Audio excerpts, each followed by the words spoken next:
Hello दोस्तों, तो अभी नई वैकेंसी आई है छात्रावास अधीक्षक का, हॉस्टल वार्डन का। 300 पद जो है इसमें आए हुए हैं और 1 मार्च से, कल से इसका जो ऑनलाइन फॉर्म है वो स्टार्ट हो गया है, जो कि 31 मार्च तक रहेगा। तो दोस्तों, हम इसी हॉस्टल वार्डन का कुछ क्वेश्चन जो प्रीवियस ईयर के हैं तो वो आपको सॉल्व कराने वाले हैं, जो आपके लिए बहुत ज़्यादा बेनिफिट मिलेंगे। तो फ्रेंड्स देखिए, यहाँ पे RI 2018 का जो क्वेश्चन है वो लेके आई हूँ। तो सब पहला क्वेश्चन जो है, MS एक्सेल सॉफ्टवेयर में यह एक फलन या फिर फंक्शन नहीं है। तो कौन सा फंक्शन नहीं है? तो सम, ऐड और काउंट ये होता है, जो प्रोडक्ट है वो नहीं है। तो आपको पूरा अच्छे से पढ़कर जाना होगा कि किसमें कौन सा क्या है। शॉर्ट की से बहुत ज़्यादा आता है, MS एक्सेल, MS वर्ड, इसका जो शॉर्ट की है आप अच्छे से देख लीजिएगा। निम्न स्तरीय प्रोग्रामिंग भाषा का अनुवादक, इसे असेंबलर बोलते हैं। वैसे कंपाइलर किसे बोलते हैं? ये सारी चीज़ें आपको अच्छे से देख लेना है। थर्ड क्वेश्चन पूछा गया है, कौन सा परम सुपर कंप्यूटर श्रेणी का सदस्य नहीं है? तो इसका आंसर हो जाएगा परम क्रांति। तो ये ऑप्शन इसका सही ऑप्शन है, ये इसका सदस्य नहीं है। उसके बाद आ जाते हैं 4th नंबर में।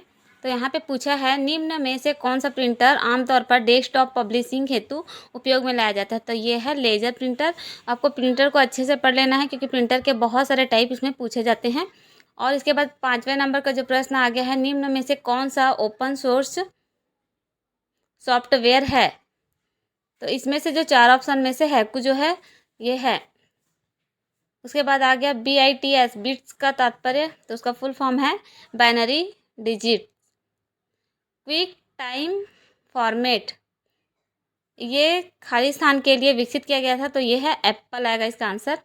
तो 7वें नंबर का जो प्रश्न है उसका आंसर हो गया एप्पल। 8वां नंबर का जो प्रश्न है, सर्च इंजन से प्राप्त कर सकते हैं। तो क्या प्राप्त कर सकते हैं? वीडियोस, इमेजेस और डॉक्यूमेंट, ये सभी चीज़ें हम प्राप्त कर सकते हैं। तो इसका आंसर होगा उपरोक्त में सभी आ जाएंगे। तो ये 7 क्वेश्चन हो गया। उसके बाद 8वें नंबर का, हाँ, सर्च इंजन से क्या प्राप्त होता है वो भी हमने देख लिया। उसके बाद आ गया, निम्न में से कौन सा एंटीवायरस है? तो यहाँ पे जितना भी ऑप्शन दिया है सभी के सभी एंटीवायरस है। तो आपको एंटीवायरस भी पढ़ लेना है कि कौन सा एंटीवायरस है, कौन सा एंटीवायरस नहीं है। यहाँ पे पूछा गया है, 3D प्रिंटिंग तकनीक का आविष्कार किसने किया है? तो ये हो जाएगा चार्ल्स हुल। तो यहाँ पे आपको जनक भी जो आविष्कारक हैं कंप्यूटर से रिलेटेड वो भी पूरा पढ़ के जाना है।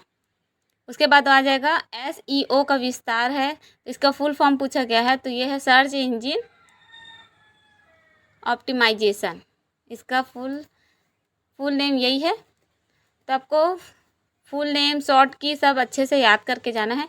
एक कंप्यूटर प्रोग्राम जो 0 एवं 1 की लंबी श्रेणी में बनाया गया है, इस प्रोग्राम को कहते हैं, तो इसे बोलते हैं मशीन लैंग्वेज प्रोग्राम। तो इसका आंसर हो जाएगा मशीन लैंग्वेज प्रोग्राम। हम आगे और भी बहुत सारे जो प्रीवियस ईयर के क्वेश्चन हैं वो सॉल्व कराएंगे, तो आप इसे अच्छे से पढ़ लीजिएगा, क्योंकि क्वेश्चन रिपीट होते ही हैं। निम्न में से कौन सा भंडारण माध्यम 25 GB या फिर अधिक डेटा का भंडारण हो सकता है? तो इनमें सब में से आपको देखना है, तो ब्लूरे डिस्क जो होता है उसमें अधिक भंडारण क्षमता होता है। उसके बाद MS वर्ड डॉक्यूमेंट, यहाँ पे शॉर्ट की पूछा गया है, इसके लिए है F5। इसे आप अच्छे से पॉज कर देख लीजिएगा क्वेश्चन को। निम्न में से कौन सा प्रोटोकॉल इंटरनेट में उपयोग में लाया जाता है? तो ये है TCP और ऑब्लिक करके IP है। इसका फुल फॉर्म भी आप लोग देख लीजिएगा।